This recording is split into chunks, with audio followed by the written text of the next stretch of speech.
The Secrets of Technology is brought to you by the Starquest Production Network and is made possible by our many generous patrons. If you'd like to support the podcast, please visit sqpn.com/give. You're listening to The Secrets of Technology.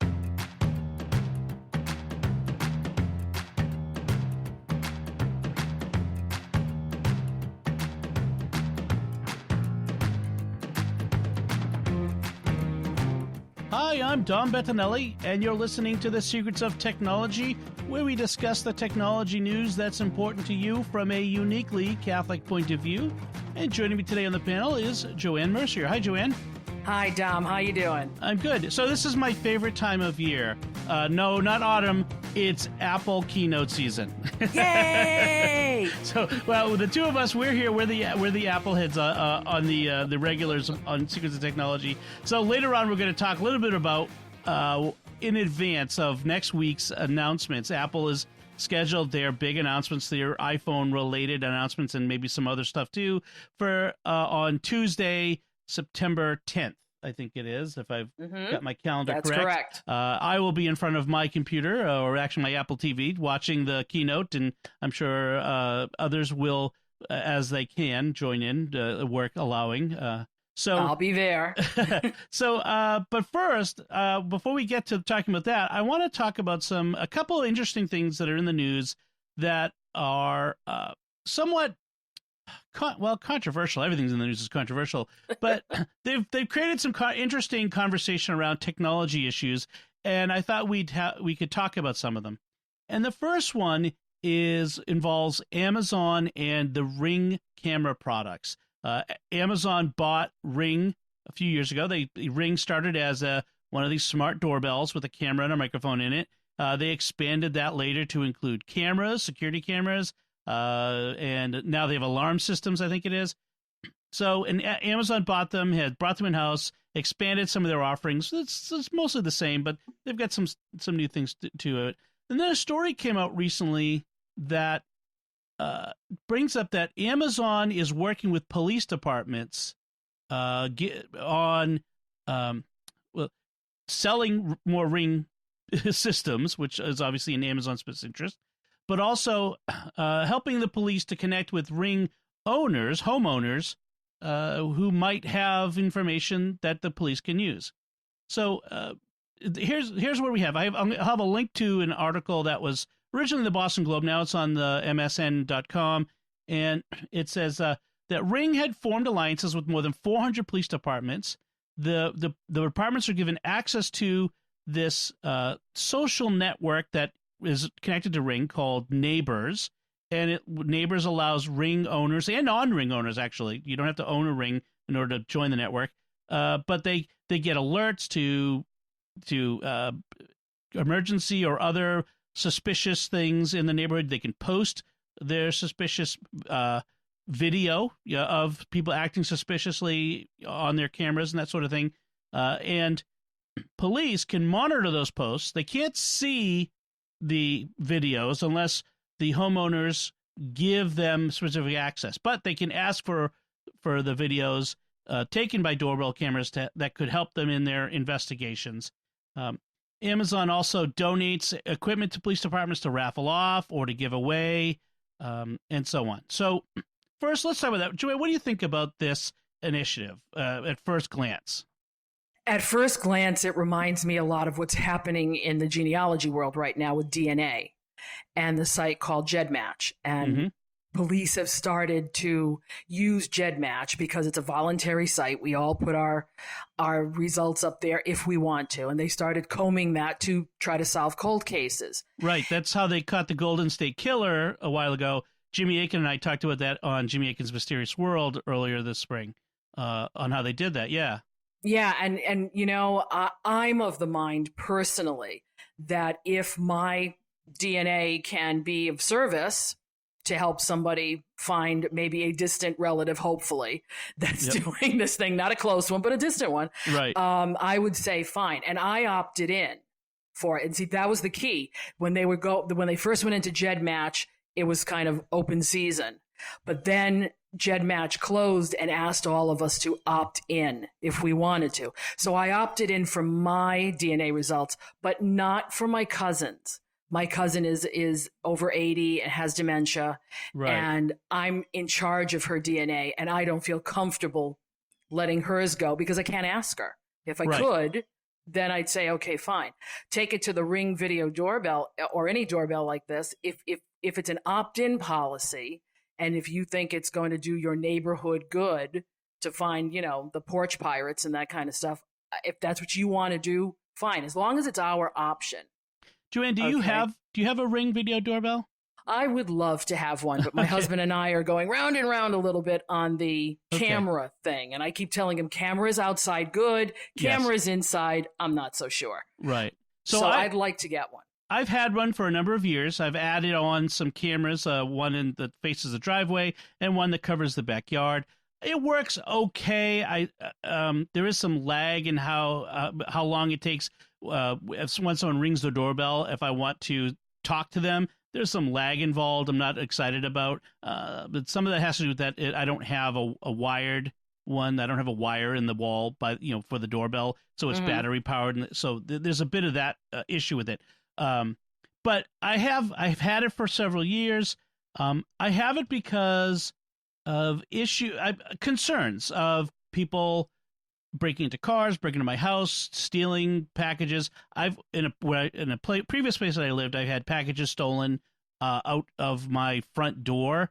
I lived in a place that had a vestibule, and I literally looked out the window. I heard the outer door open. I looked out the window from the second floor. I saw a guy come out with the package in his hand. I yelled, chased after him downstairs. He opened it, saw it was a book, and threw it away. And so I did get it back. I mean, book would have done him good or something. But maybe, nevertheless, I've since then I've been a little concerned about that sort of thing. And I live in a town which is next to a city, and the city itself has a high crime rate, and some of that crime spills over into our town. And so I'm concerned about that sort of thing. So that's why I have it. Right. And I think it's good to have. I'm an advocate for them, just because of the craziness that goes on. And I happen to have in our house, which is in a town next to a city. Right. We don't have. My husband will not put one of those holes in the door, so I can never see without being seen who's at the door. And as a woman who sometimes is alone in the house, I would prefer to know who's at my door. So I have a feeling probably by Christmas, because I'm really putting the pressure on. But no, I think technology should always serve us, not us serve them. And I think this is something where, number one, if you want that technology, opt in for it. And if you want to help your police department, because they can't be everywhere. And while I see my police department here more often than I would see it in the city, then, I think it's a good idea. Plus my neighbor across the way has about 4 cameras, but I don't want to rely on somebody else.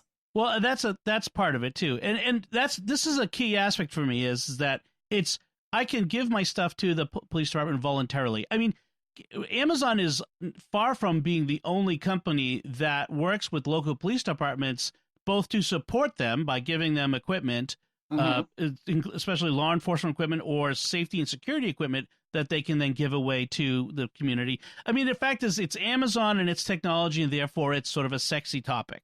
That I think that's part of why this has gotten the news coverage it has. But it's also, I think part of it is because it's cameras. So here's what the ACLU's Cade Crockford, director of the Technology for Liberty program at the ACLU of Massachusetts, he says, civil libertarians fret that the proliferation of cameras will, doorstep by doorstep, form a giant surveillance network of the kind that Chinese authorities use to monitor millions of residents and even suppress ethnic minorities. I don't want digital technology to create persistent records of everybody's movement on public streets. And then Cade, I'm not sure whether it's a man or woman, says, I think people ought to be really careful before installing these devices on their homes. And I'm thinking, is that statement sort of wealth privilege. There's lots of talk about privilege these days. And I'm saying, if I'm wealthy, I can afford to live in a gated community. I can afford a standalone security system that is direct connected to a private security company, and those sorts of things. But should the middle class and poor not be able to afford inexpensive home security? And I hate to say this because it sounds pointed in one way or another, but most of the times it's the communities that have income that is higher that are targeted by folks who want to do things like this. So when I lived in Fall River, for example, there was very, but of course that was a long time ago too. You very rarely heard about anybody in the neighborhood getting anything stolen from. It usually was the other side of town, which was the rich side. So I think that's. I wonder sometimes if. I think that's switched a little bit, though. I think it might have, and I think the middle class is, because the town I live in is decidedly blue collar middle class. It is not white collar at all, and it's a very small town next to this urban area. But there's constant issues of cars, especially given the opioid drug epidemic, and you have a lot of drug users who are looking for money to score the next round of drugs. And so I'm constantly hearing from people in town who've had their cars broken into, had stuff stolen off their porches. I mean, it's a constant problem. Stuff taken out of their mailboxes, and I think the rich have been able to implement enough stuff that they can cover themselves. They can have they have multi-car garages that they can put their cars into at night, and they have can have packages delivered to their offices or various other things, which I don't begrudge people the ability to do things with whatever money they've earned. That's their privilege. That's their, not just privilege, it's their right. But frankly, I think this whole fear-mongering that if we install security cameras on our homes, we're creating a giant surveillance network. I think it's typical fear-mongering. It's typical overblowing rhetoric so that we to kind of push an agenda. Yeah, because I think they're looking at the most negative thing that could happen, and it's way out there. These cameras could also be used, as you're talking about the opioid problem that we have now, to help maybe save a life. If somebody sees somebody on the street or in their camera view that's wrong, that's being, if a kid is snatched off the street, you get a license plate. And frankly, in the city, the cities are pretty much blanketed by security cameras already. Right. If you go into a downtown of any major city, there's hardly any place that doesn't have a camera pointed at it. Whereas it's suburbia that doesn't have the coverage, and I don't see them worrying about cities like that. And what was that show, Wisdom of the Crowd? It was like an 8-episode show, unfortunately, because there were some problems with the actor. Or even Person of Interest, which ran longer. Yeah, there's another one. They had police cars have cameras and all this other stuff. Yeah, that was. So I don't know. It's just like the it's just like the genealogy problem, where you'd rather take it to the nth degree and say, that's our information, and I'm not going to let anybody, find a cold case killer or anything like that. And that's okay. That's your prerogative. But I don't have a problem with that. Right. I would want, if somebody's done something wrong, they should be accountable for it to the law. And if my DNA can help, then I've opted in for it. Now, I do think that when you agree to these things, you should go into these with full knowledge, accountability, and transparency. So, keep in mind that if you do share your doorbell footage, which, again, these are cameras facing outward from your home, but when you share this footage to your police department, they can then do many things with it. It can be stored. They could store it forever. And that could be part of some sort of database. Sure. Okay. That's, I guess. I mean, I'm not super worried about them keeping video of me carrying the trash to the garbage can. I mean, yeah, but look, people are sharing that stuff on YouTube. And Instagram. How many beer videos have you seen lately? Right. I mean, I actually put one of my Ring videos up once of me going out, taking the trash out, and slipping on my driver was a sheet of ice, and me going So There I don't you know. go. I think in this case, I think it's a tempest in a teapot, and I don't think it's as big a deal as they make it out to be. I'm okay with police departments working with companies that produce security stuff and letting consumers know that this sort of stuff is out there to help them, because let's keep in mind, police can't be everywhere. And frankly, I would think the ACLU would be happy that the police aren't everywhere. Right. And if you're a Ring Video doorbell owner and you think this is something you would like to opt into, read up on it. Right. Check it out. Then make a decision. That's the key. It's opt-in. No one is forcing you to share this footage with anybody. So I don't understand. I don't see that there's anything to worry about there. This is Dom Bettinelli of the Starquest Production Network, and we need your help. Over the past year, we've grown by leaps and bounds. Some of our podcasts, like Jimmy Akin's Mysterious World, are among the most popular shows we've ever produced, but that success is in danger. Creating a dozen shows has caused our expenses to rise, and right now, we aren't making ends meet. We must reach the financial break-even point if we're going to continue. If our reserves are depleted, we'll have to cut back many of our shows. We might have to shut down entirely. That's why it's crucial we hear from you right now. Please go to sqpn.com/give and click the Become a Patron button to make your monthly pledge. If you're already a supporter, please consider increasing your pledge. The need is urgent, so please go to sqpn.com/give. That's sqpn.com/give. All right, so that was our first segment. Our second topic today is on something that's actually kind of specifically Catholic. There's a specific news story I want to start with, but there's a bigger issue over, I want to call it outrage, canceling, and doxing. So doxing is when we document someone, when someone is online and we grab their information, whether it's the stuff that they've done in the past or like personal information, and we make it widely available. Canceling is when we want to, we don't like what someone has said or done.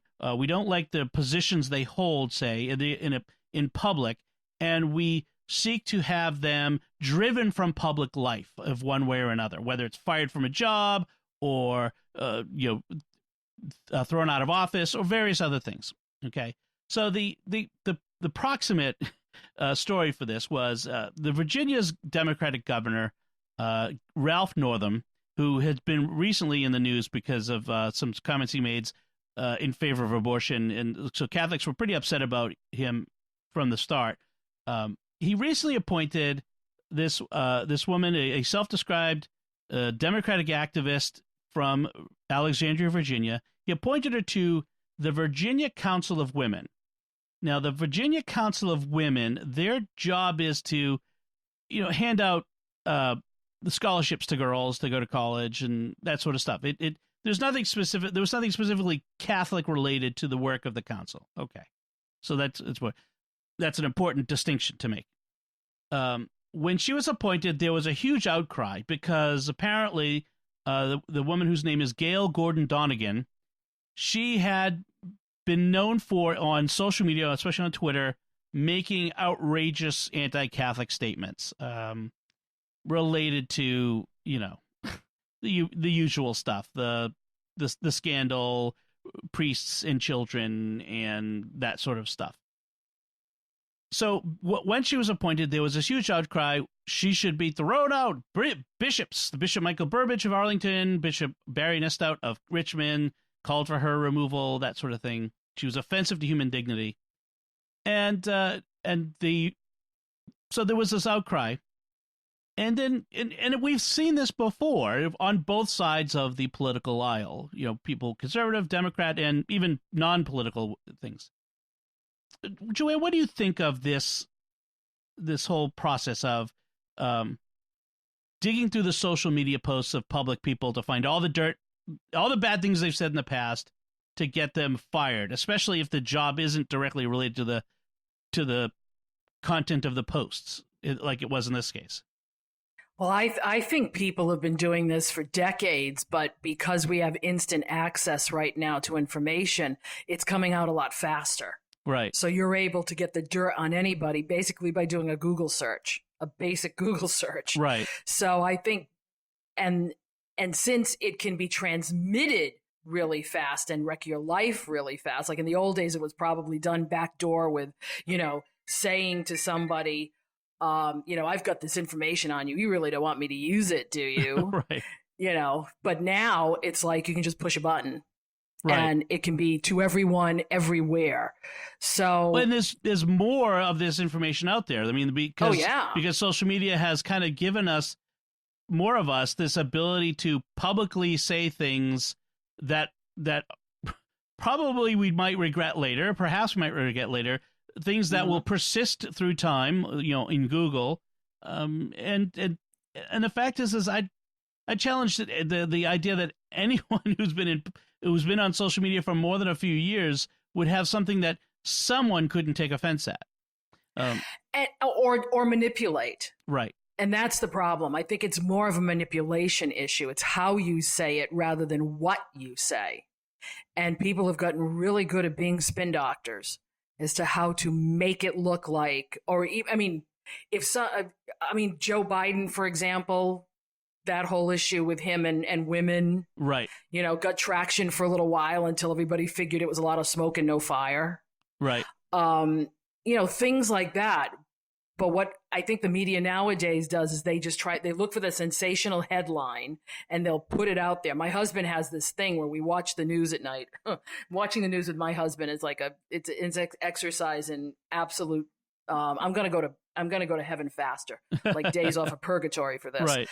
But he will scream at the television and said, "Now, how would you like it if I took your dirty laundry and put it up on the air, or have you show how much your taxes were last year?"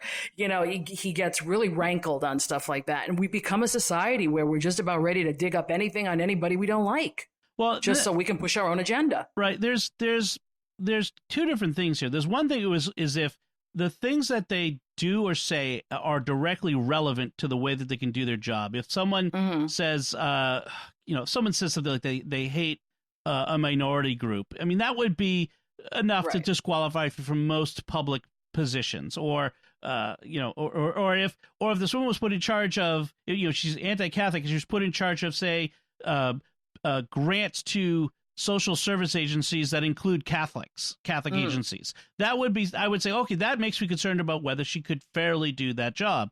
But that's not really what we had here. This was just sort of, she's a person of, I'm not saying I like what she said, or even that I think that her appointment was a good one, but this goes both ways, and we've seen it go both ways. Recently, there was the spokeswoman for the U.S. Bishops Conference.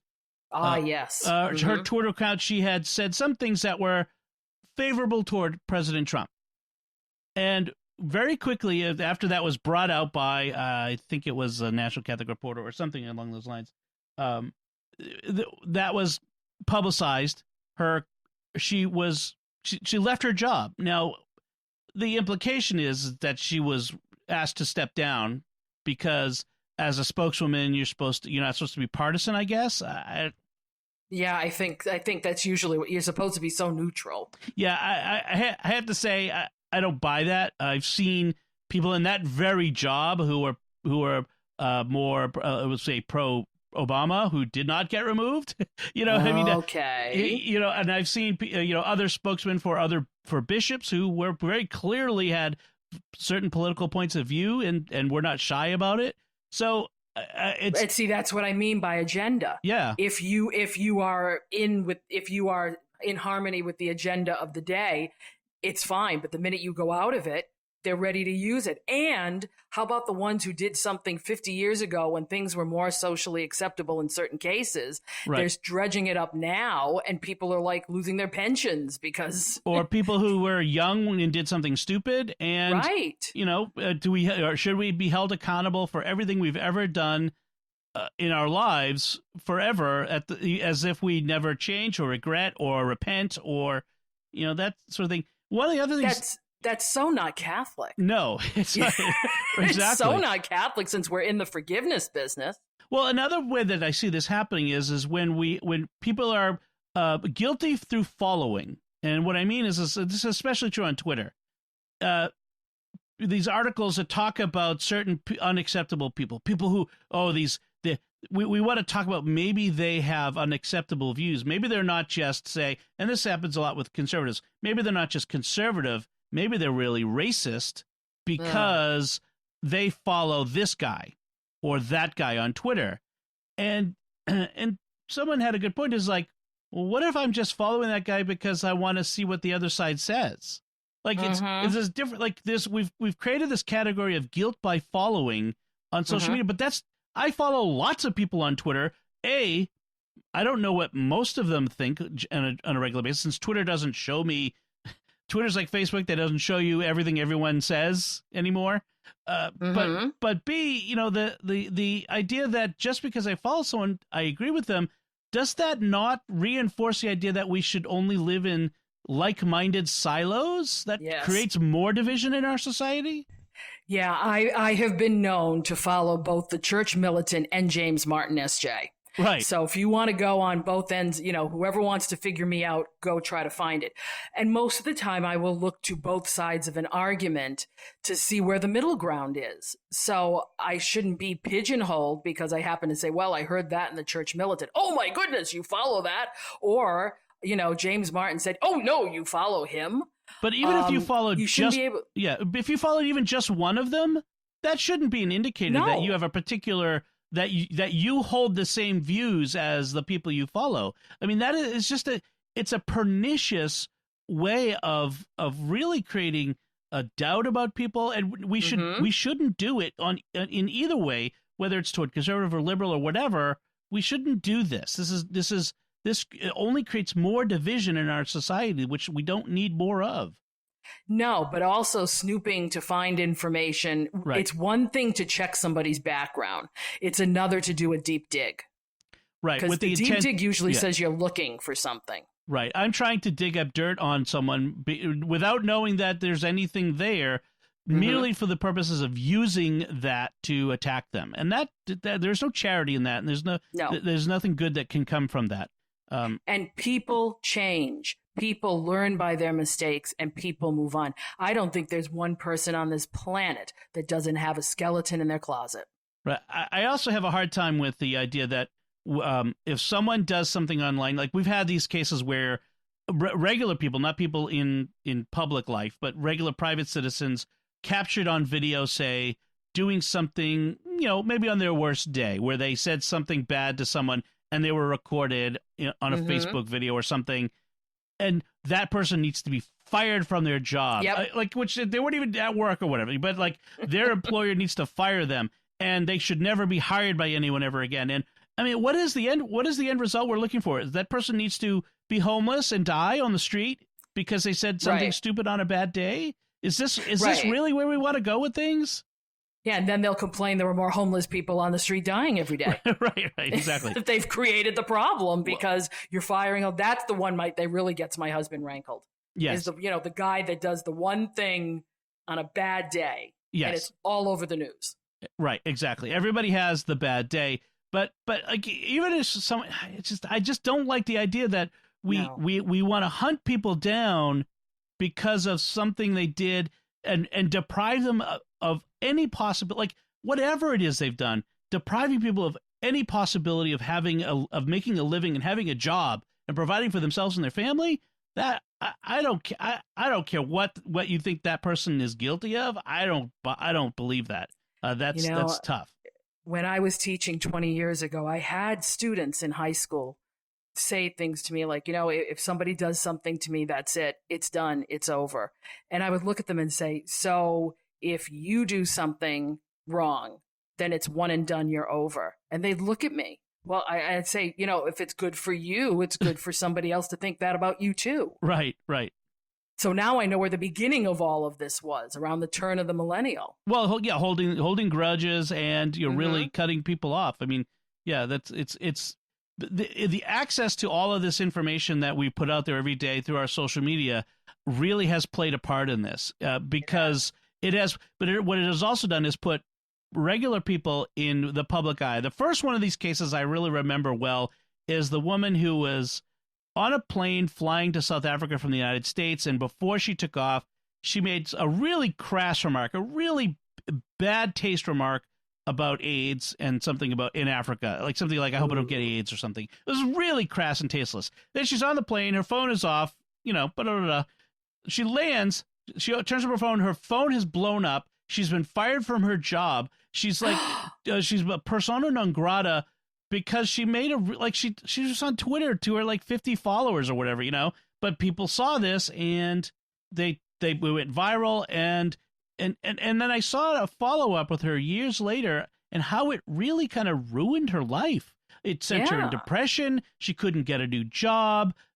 She was everywhere she went. She was that woman. If you Googled her name, you knew who she was and what she had done. And it really, she was to the point of, I don't think she was at the point of suicide, but she was the point of, mental illness with depression and that sort of stuff. Because of that, because of one bad moment. And I don't think that we should all be held to that standard.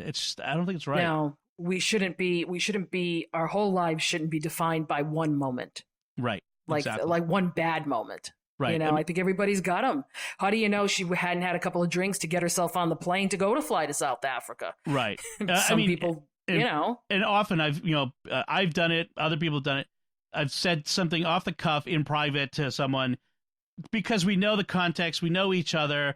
I say something I would never say in public or whatever because absent the context of the relationship between the person and I, it could appear to be it's sensitive or bad or sinful or whatever. But in the context, it has some meaning. But absent that context in a public venue or forum, it has a whole nother weight. And so it's just so much. I've really pulled back on social media myself from those sorts of things that to say out there because I just don't want to have anybody misinterpret the things I say or to use these against me or to start something against me, to have things I say taken out of context. And I think that's something everyone needs to start thinking about. And it's sad because it really reduces the conversation. I think it already has. Yeah. I mean, I've been doing that for a year now. Yeah. Not just posting nice little thingies and right. I don't get into any discussions anymore because if I get taken out of context, that's it. I'm a troll. I'm this. I'm that. Right. I don't have time for that. Right. Well, that's the other thing. I don't have time for it. And frankly, whose mind am I changing by arguing with somebody online? Right. Exactly. So all right. So that's a good discussion on those two topics. Some interesting controversial issues of the day. I want to move to something a little less controversial. Let's get to the good stuff. Let's talk about some fun stuff. Next, like I said at the beginning, next week Apple has their September 10th event. What's they call it?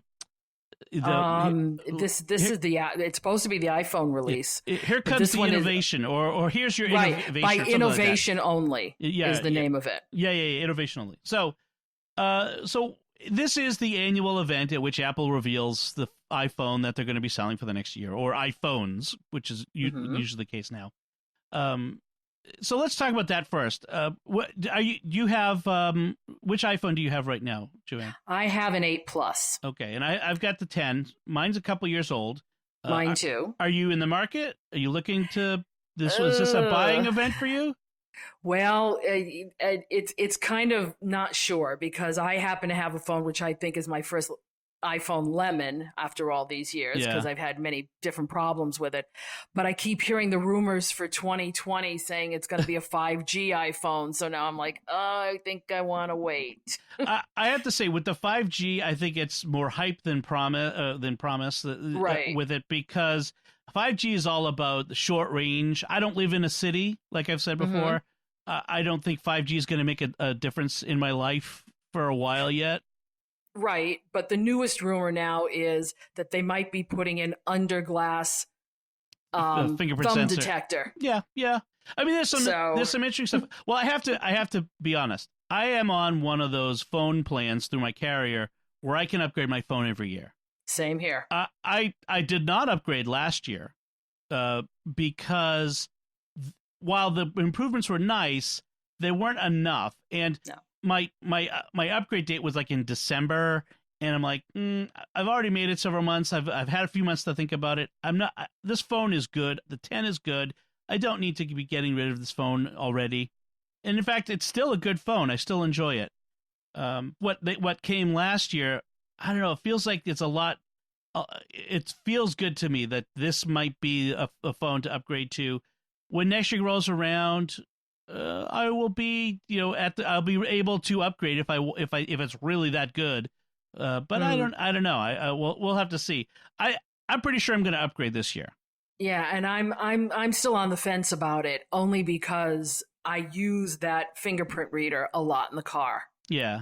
And while I've gotten used to Face ID on the iPad Pro, and it really works well on the iPad Pro because you're actually picking it up and looking at it, I'm not so sure about the phone on a holder in my car, where I can, mindlessly get the thumb where I need it, to get Siri to do something. So that's why I'm not so sure. So my jury is still out. I'm going to have to see what the phones are and what the prices are. Right. That's a key one. So it looks like there'll still be Lightning ports this year, which is not a big deal to me. I'm still all Lightning port. Next year will be probably USB-C. I frankly, I don't see the big deal on the Switch. I mean, because I don't have any USB-C. I don't have a newer laptop that requires USB-C, so it's not a big deal to me at this point. Well, I've got the iPad Pro that has USB-C, but for me, it was just buying one cable. Right. That's all I needed was one cable, and I could use either, because I have the 30-watt charger, and I can use it on my older iPad Pro and the phone. So it's just a cable. I just bought a cable, and that's what I use. To me, that's also a non-starter too. Some people might like the three rear-facing cameras. I do a lot of scanning with my phone. I'm not doing a lot of long-distance picture taking, so that's not going to be good for me either. I take a lot of photos with my phone, and the thing I'm looking forward to is, so I like the portrait mode stuff that came out last year, so I'd like to get that, but they've been talking about this wide-angle lens that's now going to be the third lens there. I'm really kind of excited about that because I have encountered situations where I would prefer, like, I still carry a Micro Four Thirds, removable lens camera when I go certain places on vacation or museums, because I like to have the portrait, the 50 millimeter equivalent portrait lens and the wide angle lens. I just love having both of those. If I could get a wide angle lens on the iPhone, I would be really excited by that. So I think I like that. That's one of the things that I'm most interested in for this. But here's something I'm concerned about, because I think I'm one of the last people in the world that uses this. I still use 3D Touch. To me, that's always been a great feature. So this is one of the things I think people misunderstand it because it's misreported. It's not that you're not going to be able to press on an icon and have a menu pop up. That will still happen. It's just not going to be the whole like press through. It's just going to be long press. So it's going to be a different experience, but you're not going to have 3D touch. It's just going to be touch and hold. So yeah. All right, I can deal with that, but because you can do that on your iPad in the now. rumors, they're not making that very clear. Some rumors are not making that very clear. I'm not sure a lot of these rumor sites know, but true. But this is all we have right now. Well, I'm not sure they understand how this works, but as far as I understand, that it's all that the only change is it's not a push through, because frankly some of those gestures like push partly and then push through, and some of that's been a little kind of, I just like that push hold long press, the menu drops down and things be done. So that's what. But I know a lot of people don't even use that feature, and I do. I figured it out early and said, this is really cool. I use it all the time on mine in 100 different ways. I mean, frankly, you should long press or 3D touch everything on your phone and see, because you'll find some really interesting things, especially in the control center. So the phone is the first thing. So there's also talk about new watches. What do you think about a new Apple Watch? I guess what would be the 5 is what we're up to now. It would be the 5. This one, I guess the new one is supposed to have some more sleep. Yeah, some sleep tracking, so you can track your sleeping. I've tried to wear my watch to bed at night. I can't do it. I don't want to wear my watch at night. I actually I ended up in the hospital once because of my Fitbit that I wore to bed. I slept on it with it against the nerve in my head, and so the next day half my face was numb. Nice. And I didn't know why, and so I ended up, and I ended up having there's a comedy of errors with the healthcare system. That's a whole nother show. But I ended up, they ended up with they wanted to put me in MRI until I said something to the neurologist about sleeping with my Fitbit, and he's like, "Wait a minute, you slept with that? Did you sleep with your head on your arm? Like, how do you sleep?" And he's like, "Yeah, that's what it was. I deadened the nerve." So I don't like sleeping with something on my wrist. I actually have a sleep tracking device that goes between the mattresses. Between the mattress and the foundation. I've heard of those. From what was Nokia? It's Withings now, or I forget. It has changed hands so many times. I forget the name of the company now, but it works pretty well. And frankly, I need to charge the watch. Like that's what the watch charges at night, is because I have a Series 1 Apple Watch. Oh, okay. So my battery dies most days before the end of the day. It will. Yeah, I have a 3, and I get about, when I put it on the charge, I've got about half to maybe a third left. Yeah, I hit the 10% usually by 9 o'clock at night, 10 o'clock at night. It's frustrating. And frankly, the battery's getting old. I need a new watch. So I'd love to get a new one. And all these features that have come out in the subsequent watches, including speed. This is just. Sometimes this watch is so slow, it drives me crazy, responding. That one was very slow. I got to the 3, and it was like night and day. Yeah. So I can imagine the 4 is supposed to be even better than that, and the 5 will probably trump all of them. Right. I'm not sure what else they could add in that will be interesting and worthwhile for someone who's on a 3 or 4. The 4 has the cellular in the phone in it. If 3 has it as well. I use the cellular all the time. You use the 3 with cellular. I forget what the 4 added. I think the 4 had EKG. Yep, and the fall feature. Oh, right. Which I've told a lot of people older than me to get. Yes. Frankly, it could be useful for even those of us who are younger who might, trip over, might be a little clumsier than others. So all right. So there's the watch. So they expect to have a new one and maybe an incremental upgrade, not a groundbreaking. So other things is these trackers, and I think I talked about these trackers a while ago, back in I think after WWDC in June. So this is like the Tile and the tracker devices, in which I've had a lot of Tiles. I'm in the Tile system. I've got a bunch of them. It's a little square. The Tile is a little square. It comes in various sizes that you attach to things, and it works like Find My Phone. If I've got one on my Kindle, because the Kindle doesn't have a tracking thing in it. It should. Amazon's missing a trick on that one. But I have it in the case. And so I'm constantly leaving my Kindle around, or my daughter's leaving her Kindle around. And you go open the app on your phone, you press the button, it bleeps, and you track it down. You could I have them on my keys. I have them on, all kinds of my back, that I put it in my computer backpack, all kinds of places. I have one in my wallet even.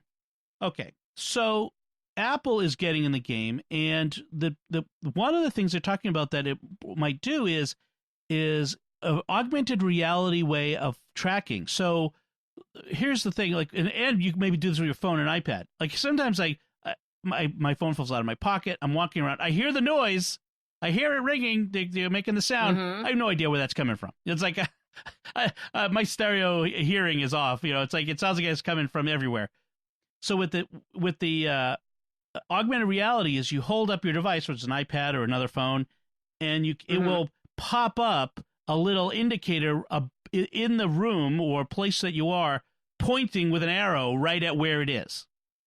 Well, just as you're saying that, I'm using my iPad Pro with with iPad OS, the beta. Yes. And the app now is called Find My. Yes. So you can either find people, devices, or yourself, apparently. Right. And in devices right now, when I hit that, I see all the devices I have, and I see where I am, and I see where my husband is on the road home from work. Right. So I have a feeling that's where they're going with these tiles, because if you add these tiles to devices, yes, then wherever there's a device, it's going to show up on the map that I'm seeing, right now.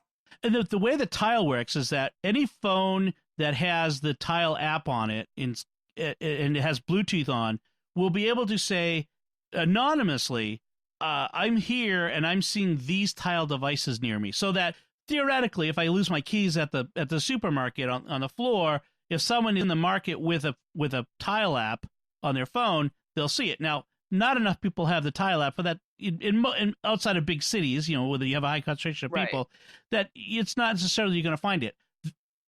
So the iPhone is potentially going to do this, where it will anonymously say, I'm seeing these devices with these ID numbers. I don't know who they are. I have no way of tracking them. Apple's really good at that privacy aspect, but they're here.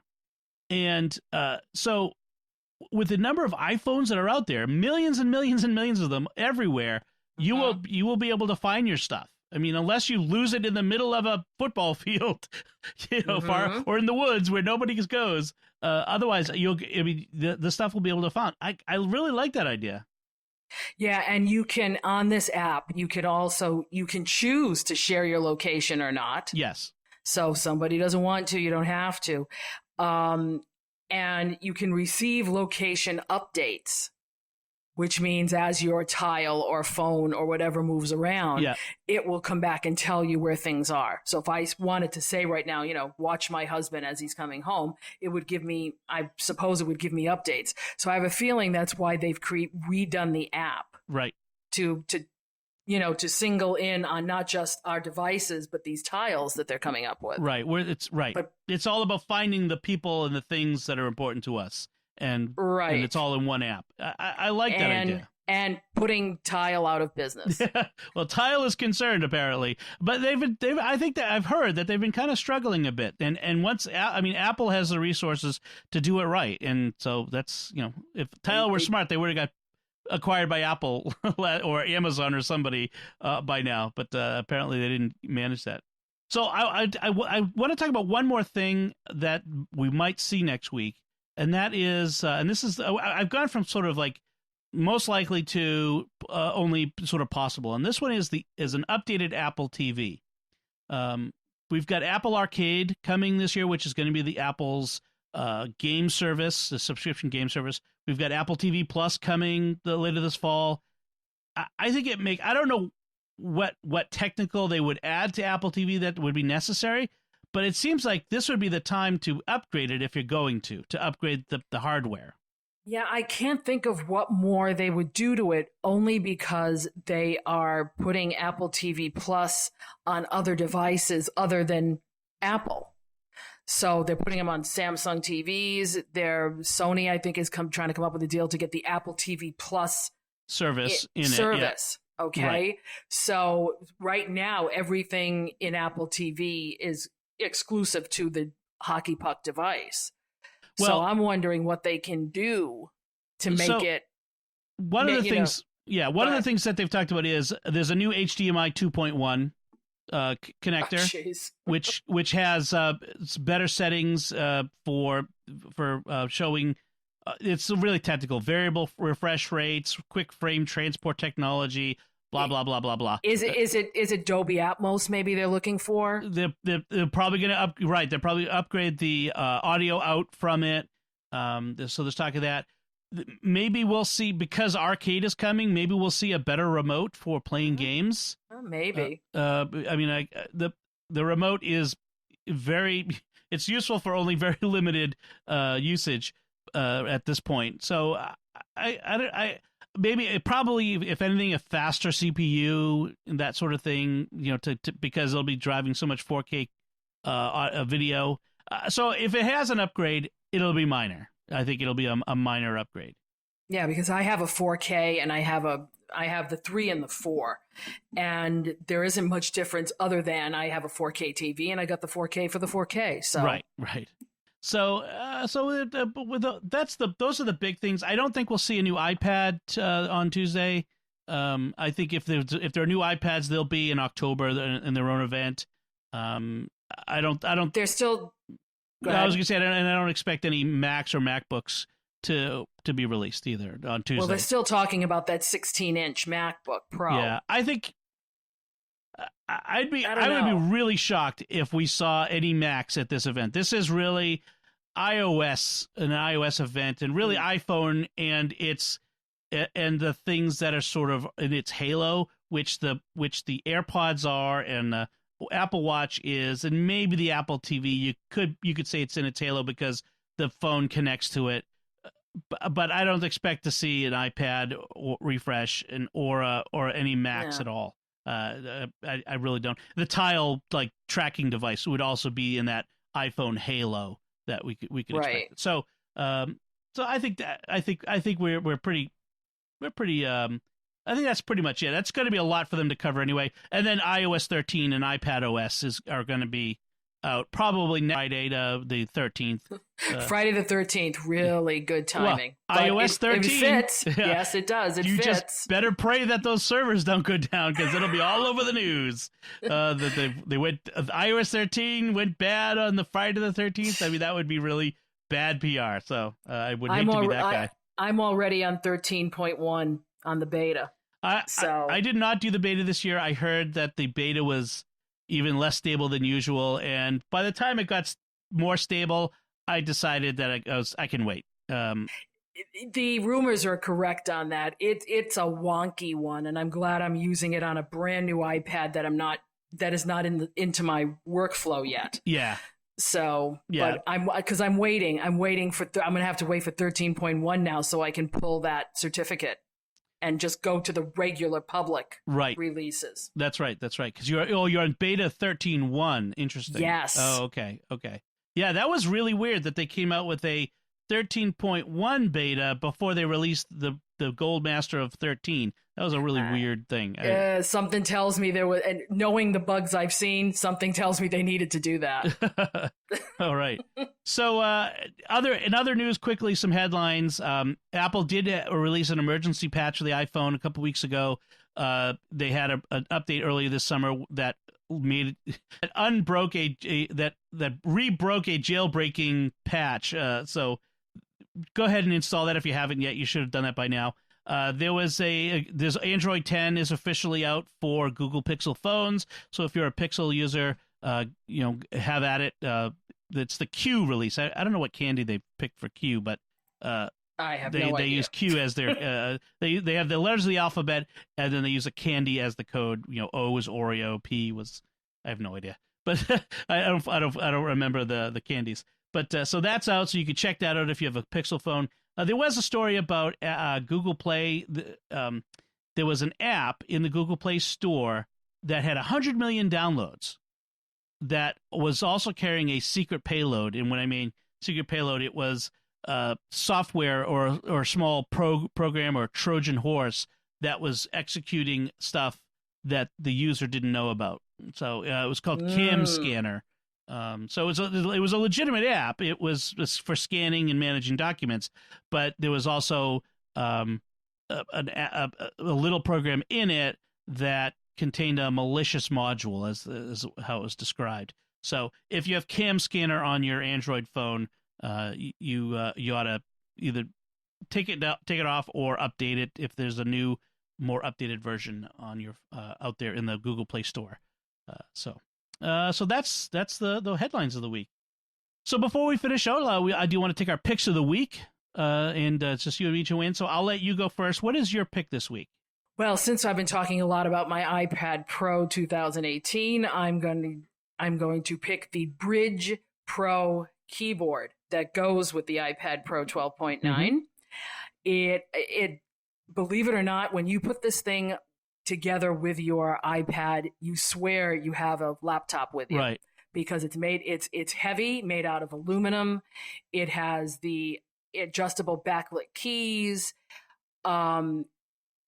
It has a 12-month battery life per charge, and right now I don't see this thing dying anytime soon. It is Bluetooth, right?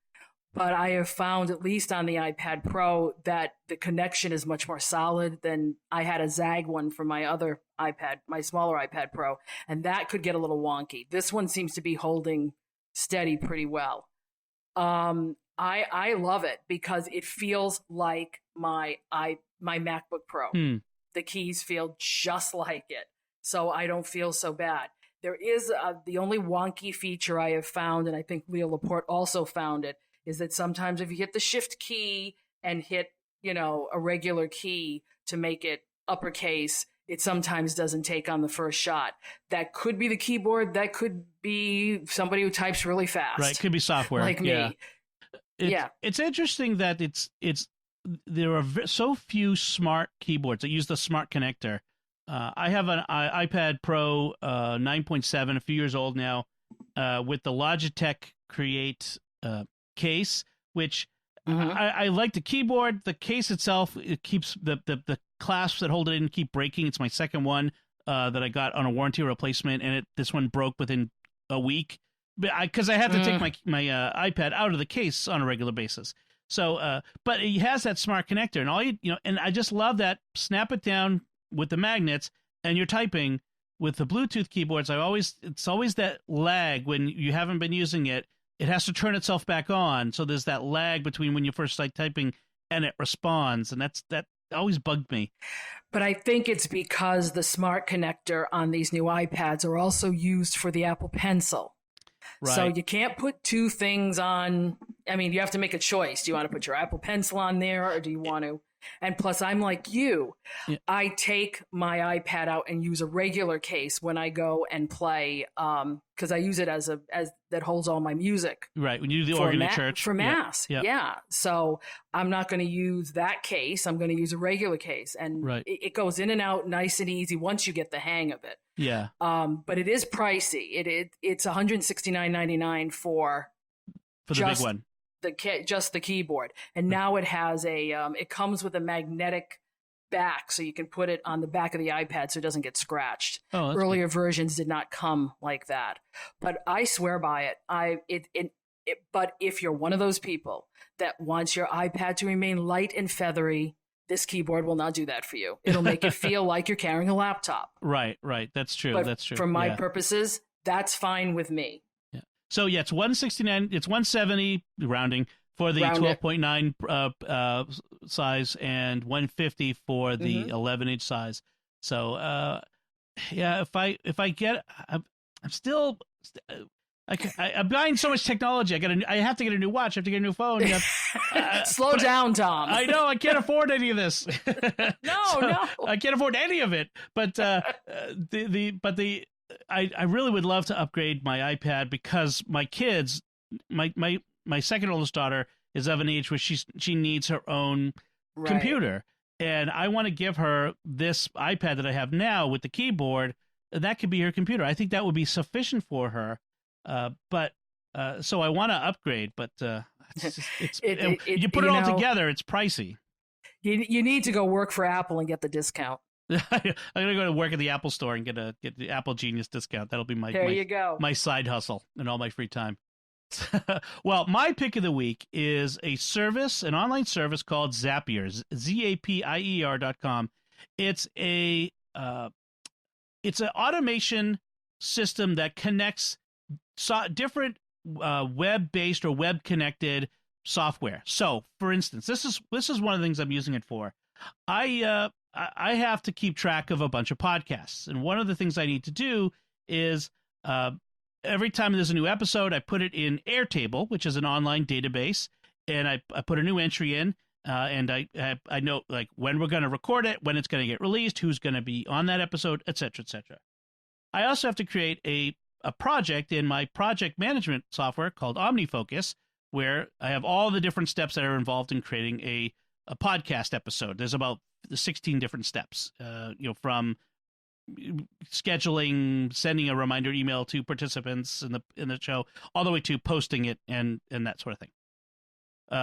So what happens is I create the Airtable thing, and sometimes I forget to create the OmniFocus project and getting the right template into the right place. And so what I need is I could hire someone to be an assistant, but of course that's expensive. Hiring people is expensive. So instead, I'm using this Zapier, and what it does is every time I create a new entry in Airtable, it recognizes it, it says, what show did you create? It grabs the show number, the recording date, and the title, and the release date, and then it populates a template that it holds. It takes that template, it puts it in Dropbox, in a special Dropbox folder. Now, on my Mac, I have software that watches that folder, and when files come in, it puts it in there as a text file. When it names it a particular way with the show number with the show identifier code. It watches that folder, looks for the identifier codes, and when it sees a particular one, it creates the new project. It takes that project in template and populates the project in OmniFocus. All automatic. I don't have to worry about whether it gets done. I mean, that's just one way I use it. I use it to keep track of, to send me notifications when we get new patrons on our Patreon, to make sure that I follow up with them and puts them in the spreadsheet so that I know that they're there and I'm not losing track of people. I want to make sure that I properly recognize people who are supporting us, which I appreciate. So you can connect. It's like something like 1,200 different apps and services that you can do. It has different branching logic and all kinds of stuff in it. The downside, it's expensive. There's a free tier where you get 6 free zaps, they call them, or 5 free zaps. The tier where you can get 20 zaps, it's $20 a month, or when you bill it annually, so $240 a year. That's a steep. It took me a long time to say it's worth it for me to pay that. I had to find the right task and the right number of tasks to get to say that's what I'm going to do. And then it gets even steeper from there. It's up to $50 a month for the 50 zaps. So it's expensive, but if you find use for it, if you find the right uses for it, it could save you more than that in time, in lost productivity. So I recommend it. Yeah. It's hard when you have to sit down and say, is it worth my time or worth my money? Because that's what it comes down to. They catch you with the free stuff, and then all of a sudden, this is how much it's really going to cost, and you're hooked, and you're like, right. Oh, but this will really work. Right, and that's the thing. It's like I try to be very careful with SQPN's buddy, and right. There aren't many things that they pay for like this, but I looked at this and I said, this product helps me do more. It helps me create more podcasts, make sure that the podcasts actually get out to the people on time. This is something I'm willing to spend some money on. In other areas, there are other things I'd like to buy that I think would be nice to use, would helpful, but they don't provide enough of a boost at this point. Maybe at some point down the line, it could be justified. But so yeah, I see what you're saying. It's like it's tough because they get you with that nice 5 zaps, and you're like, oh, if only I had one more zap, I could do this. And then so it had to be more than just one more zap. It had to be a handful of ones, and that's what it was. So and there's also limits in the number of zaps it will do per month, and then it will stop. So that one gets me a little bit. I'm a little I'm not really happy with that. We'll see how it goes in the long run. But that's my pick this week anyway, and we'll see how it goes. At the level I got, it's 1,000 tasks per month. So wow, it's a bit short for me. But all right, so that's what we have for today's show. Before I finish, I'd like to take a moment to thank our patrons who make it possible for us to create the secrets of technology and allow me to get a service like Zapier that helps us to produce the show and get it out to you in a timely manner. And this week, we want to thank Carrie B., Jason E., James I., Adam S., and Mike M. Their generous donations at sqpn.com/give make it possible for us to continue the secrets of technology and all the shows at Starquest. You can join them by visiting sqpn.com/give.